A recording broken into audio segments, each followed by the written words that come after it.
Si nous continuons dans ce modèle, nous allons dans le mur.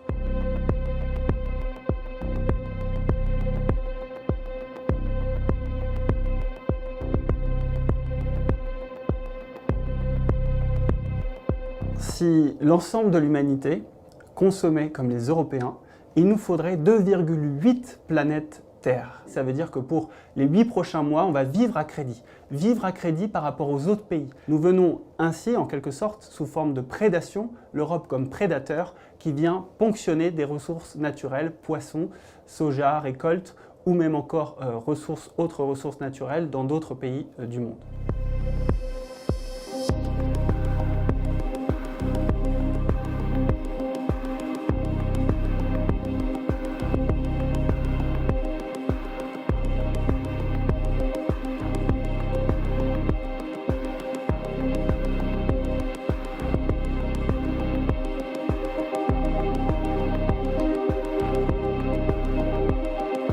Ça n'est pas aux citoyens de porter sur ses épaules les non-politiques, les retards pris depuis des décennies.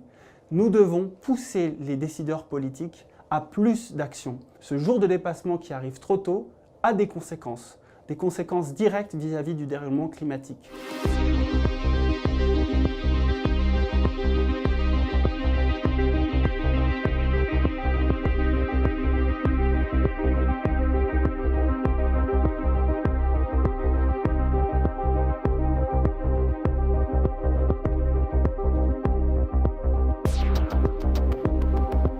L'Union européenne va mobiliser plus de 1000 milliards d'euros ces 7 prochaines années, un budget qui doit être compatible avec l'accord de Paris, un projet qui doit être compatible avec une autre agriculture qui n'aille pas, malheureusement, poser des problèmes aux agriculteurs de santé ou de pérennité. Nous avons la possibilité, à travers ces budgets, de changer de cap, de faire en sorte de soutenir l'agriculture biologique, de soutenir le développement des énergies renouvelables, de soutenir la rénovation, de soutenir les artisans, les pêcheurs, les agriculteurs dans cette transition et ainsi de répondre à ces alertes.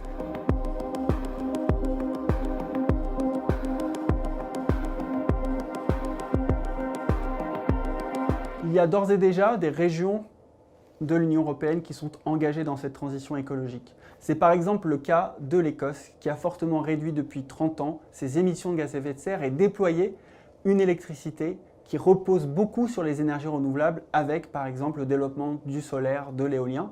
Et nous avons là une Écosse qui n'est plus et ne dépend plus des énergies fossiles. L'objectif, c'est de faire en sorte que ces transitions nationales deviennent des transitions européennes. Et c'est là où Emmanuel Macron doit réussir sa transition à domicile pour pouvoir convaincre ses homologues qu'un avenir sans émissions de gaz à effet de serre, sans prélèvement des forêts et d'importation de la déforestation, sans surpêche, est également possible. Il sera pertinent et crédible à condition qu'il puisse le faire à domicile.